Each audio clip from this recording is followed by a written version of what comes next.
Hey everyone, welcome back to episode 18 of my Draconian Necromancer series, where I face off against 5 allied Emperor level AI opponents, and I give them 20 turns of head start when I do nothing for those first 20 turns. It is now turn 73, and I have them almost on the ropes. This guy's been defeated for a while. These four are still holding out in different ways, still looking to take out some capitals. In terms of troop movement, I've been raising cities left and right, so took out this city, have a pretty healthy stack of some high-level units, and I'm going to flow rightwards to find capitals. Went deep into the heart here. And there was some really fun battle action here to show. Lost some units, but it was pretty challenging. Still holding pretty steady here. In underground, I have a lot of units, a lot of stacks, all converging because this is going to be big and painful coming up. But this is their capital, and I believe their leader, Gustav's the leader, so when I kill him and take the capital, that will be it for the Dreadnoughts, which will be so nice, because I hate dealing with machines and all the fire damage and all the high damage. Just so crazy annoying, so really looking forward to that. But what else? 1, 2, 3, 4, 5 Dread Reapers at this point post battle, a few Banshees. So I picked up a Goblin Warlord, which I'm really excited about. So that this guy was ghouled, had this guy for a while, had this guy for a while, and this guy was recently ghouled, though I can't really use Theocrats too much. Can't use them very effectively as Necromancer because all of their army buffs don't tend to really help me. So, in terms of itemage, I think we'll probably wait to the end of the game to show itemage across all of them to kind of show optimal builds. But I don't need to show progression at this point. So you can see what kind of armies I've got. So I've got a lot of pretty healthy stacks going on. Continuing to ghoul. And I mean, this is all, it's either summoned or ghouled. So I mean, these are so many units that I have ghouled just from one of my 2 necromancers. So like, that's ghouled, ghouled, built, ghouled, built, ghouled, summoned, ghouled, built. Most of these are ghouled, built, ghouled. So it's been busy over the course of the game. We're at 190, which is feeling great. Actually getting close to 230, where I could summon in a single turn. I decided to freshen it up and try out a dragon because I was running into some difficulty with dealing with machines for my Dread Reapers. And so I was going to try the dragon for some different damage channels. But the income, despite all the upkeep, is really healthy now because the cities are doing really well. This Rise of the Allfather has been really annoying, super annoying. So if you're playing Necromancer, be really scared of this because good alignment units get strong will, which means my Dread Reapers cannot deal spirit channel damage. And so if they're going up against verse machines, for example, or units that are resistant to blight or maybe frost, then they become pretty useless as damage dealers. And sometimes their lifesteal won't work properly then. So I ran into some funky challenges. So I've got some interesting few interesting skirmishes to show you. This one in particular. So I lost, unfortunately, to gold ranked, but I'm happy with all these shrines, which generally should be doing so much damage to me with both the fire and the spirit damage channels, which I'm quite weak to with my troop composition. Just so many shrines, but it's really interesting battle where I'm defending in siege, and you can see this really off-the-wall strategy that I end up using, and it all centers around the fact that when I pop this helm on and I pop this band on, that I'm 100% immune to fire and spirit, which is the only thing that made this possible, because their prayer bolts cannot be they can't hurt my leader with prayer bolts. They can decimate the rest of my troops with it, but they can't hurt my leader. So the leader is going to have to do all the work in this battle. I knew that going in. Now, Ram can still hurt them, and the thing is, these machines, I cannot benefit.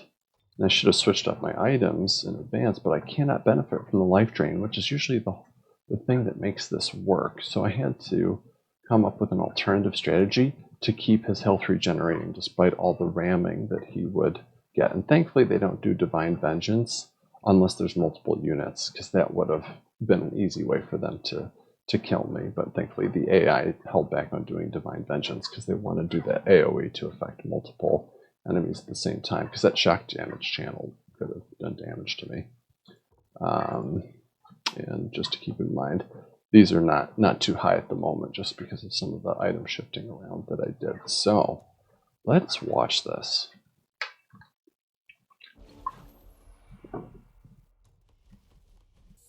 So again, as you saw me do a few videos ago, I'm bringing myself, my vulnerable stuff back off the wall. Unfortunately, they disjuncted Cryptive on Life, which would have kept my units, one of my units coming back every turn.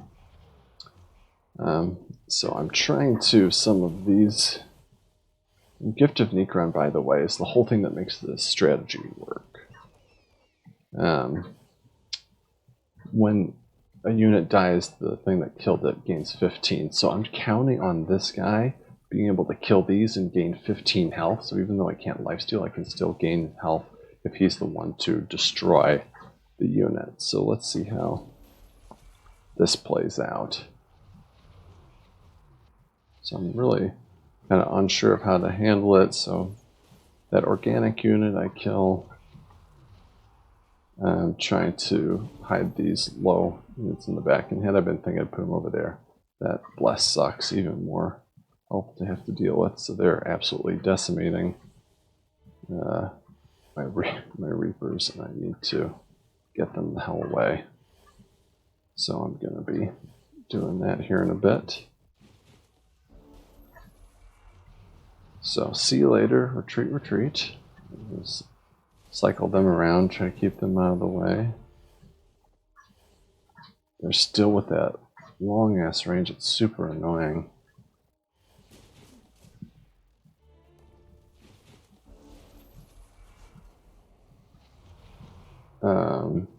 Now, Scourge of Undead, I did cast, and thanks to my high casting points and the fact that my leader is present in the battle, this is very helpful because I want to summon units that can do some damage against machines and that aren't going to be super susceptible like these guys are. I want to start summoning units that can be killed, and it's okay because I'd never take them out of the battle with me anyways. So they're all rearranging a little bit. They're all hesitant to attack my hero. I did Mass Curse, which does affect machines, I believe, right? Yeah, so they are cursed. Make them a little easier to destroy. I'm just parked there because I don't want to expose myself to more than one ram at a time. But it's interesting how they're all clustered there. But unfortunately they are. So it's finally ramming me, so they're just hunting my guys and trying to move them around, keep them spread out. Wasn't sure how they would do things. Thankfully, I can freeze them occasionally. Think through the shield that I have. With the Scourge of Undead, some fresh units are getting summoned. So I'm able to do some damage. I love... I usually never produce bone collectors. I just don't like using them, but for anti-machine work, they're really excellent because they've got Demolisher. So I do need to consider potentially building them when I know I'm going to be facing up against a Dreadnought or a Theocrat. Just decimating. So I'm still trying to run away with my high value units. More guys are getting summoned in. They haven't disjuncted it, which is great. I'm able to do some damage with my summon units. My leader is still doing fine. Unfortunately lost him. Summon units getting killed, that's fine. And bone collectors, see, that's wonderful. Wonderful damage. He's here, see, when he gets rammed, he cannot retaliate, and so he's having a difficult time of things, but when I kill this here, then I do get the Gift of Necron health boost. So that should be happening soon.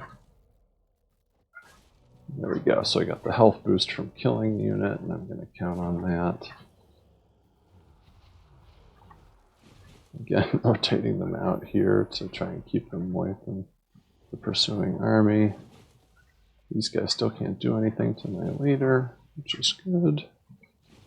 So I'm slowly whittling down, and I'm slowly building numbers as more Scourge of Undead summons come into play.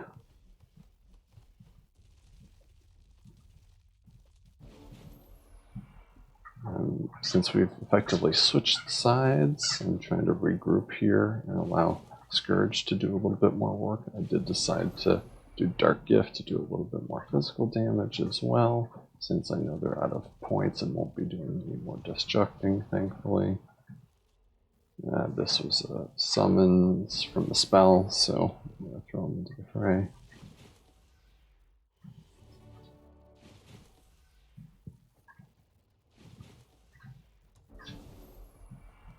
And so I'm trying to let my summons do as much work. Devour Corpse, there are some organic units on the battlefield, so I'm trying to get my hero to eat those because that's the only other way. Because the lifesteal's not working, that's the only other way that I can keep the HP up. So, sending in my summons.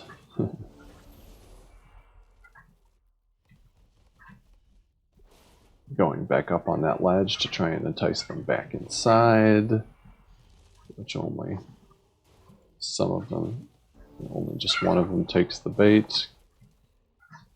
And so again, my health is going to dip pretty low as the ram consistently happens. So they did the AoE effect spell because there were multiple enemies here, unfortunately. Just trying to keep them away again. Lots of Demolisher hits here.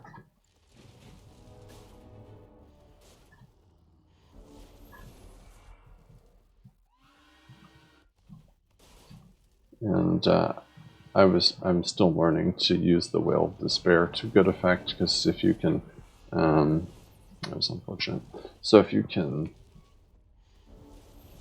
get the machines haywired like this, then every time I think they attack, they have a chance to stun themselves, and that's pretty essential. So it would have been good for me to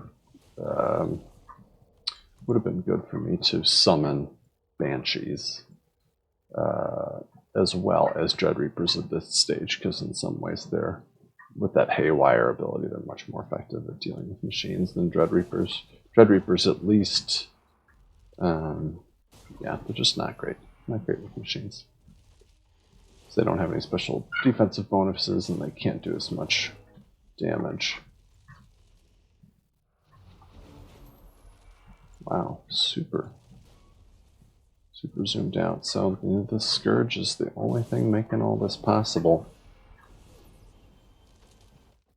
So I'm just letting the Scourge of Undead summon units do most of the work. Both of them procced Haywire there, which is good. That's fine, I don't care about these units.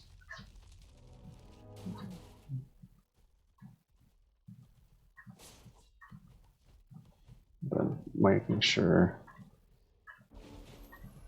Yeah, don't know what I was doing there. Maybe buying myself time to greater reanimate. Yeah, okay, that's what it was. So crazy, weird battle, right? Very, very atypical, but it ended up working out. And blue, offered surrender, but again, part of the rule set I'm using for this game to make it harder is I'm not doing that. I'm forcing myself to hunt them down and eliminate them. So that up here is why my army thinned out a little bit, but I was able to defend against that. What else is of interest? That was a slaughter, because I think it was the second battle after this. Yeah, so this is worth seeing. You can see it's a mix of, it's mostly tier, like an average of tier 2 for their forces. With you got leader, yeah. So a few heroes in the mix, and then I've got some pretty heavily leveled up support units with also lots of heal and some tier 4 stuff. So it'll just be a fun battle. So let's see how it plays out here. It's not even full walls, which sometimes I like the full walls because it better controls the movement of troops, so I can more easily control where we're gonna go in. I was a little perfectionist here and kind of being a purist and rotating my forces down here so that I could face just a few number of them at a time. So you'll see me shift my troop line down here, and then once they start attacking, I actually unfortunately get a little bit lazy, a little overconfident, and I'm not as careful with the health of my units, but you'll see. And because I also have Thunderstorm available to be cast, because I have 2 Lords of the Deep, I'm kind of letting that happen, and I'm hoping that they'll run out.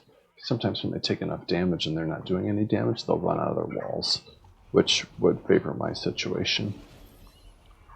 So I think I cast Thunderstorm again here in a bit.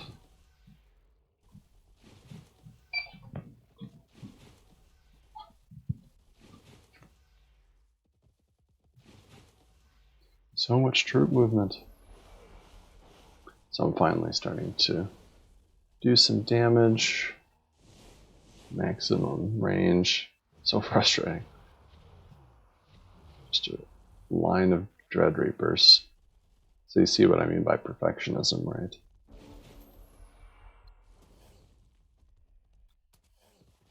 So taking very minimal damage. They're still holding steady, not willing to run out. It's funny. So I cast Thunderstorm again. So you see they want to, if they want to stay inside their walls, fine, they can come here, and then they'll get mowed down by all the ranged units that are perfectly arranged.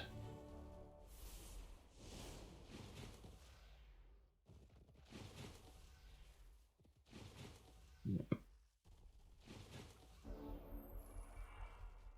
So I decide to move up the line a little bit, so I can get, so I'm getting impatient here and just deciding to be a bit more active, and I have a lot of heal, so, and with any tier 1s or tier 2s, though I don't really have any tier 1s, besides cadavers, I can lesser reanimate undead with my reanimators.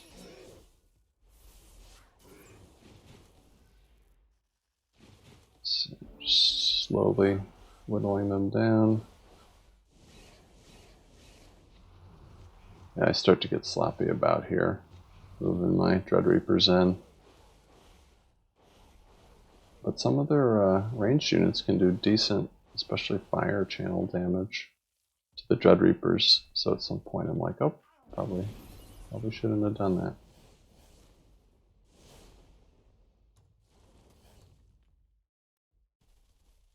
See, he's getting starting to get a little low.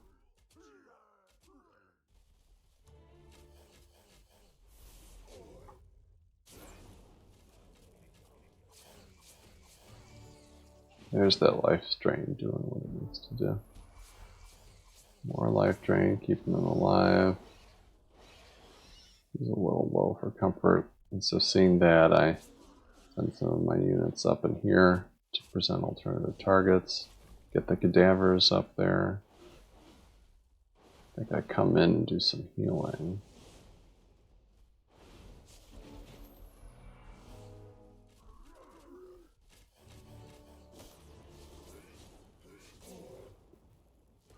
Yeah, so at this point, that was a little close for comfort. This is what I mean by the sloppiness.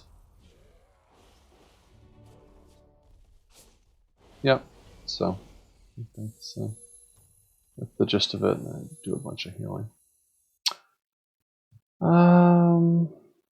Yeah, I think that's all we need for episode 18. I'll see you in episode 19.